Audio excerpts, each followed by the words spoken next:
Bé, abusant de la vostra amabilitat, llegiré dos. I el primer no és d'Estellers.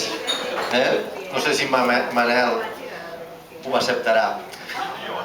És d'un poeta de l'Horta, que diuen Pau Sif, de la Pobla Farnals, que inspirat en un poema emblemàtic d'Estellers ha escrit, és del llibre de Meravelles i està dins de l'apartat de propietats de la pena.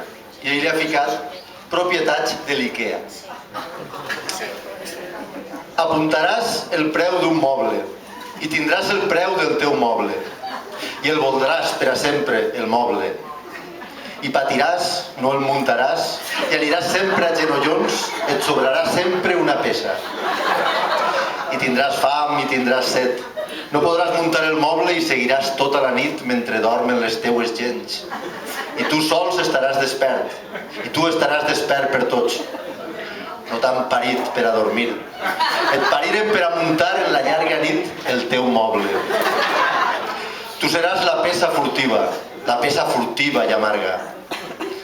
Ja no sabràs on van les baldes, ni els cargols en forma d'estrella del teu moble, i és un desfici. Miraràs d'encastar els pius de suro sense trencar la taula. Faràs un moble gemegant si no t'encaixa la polleguera. Fusta amunt i collons amunt.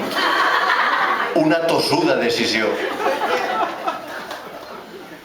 I tot serà després silenci, car no tindràs la peça justa. La perdràs en el moment just.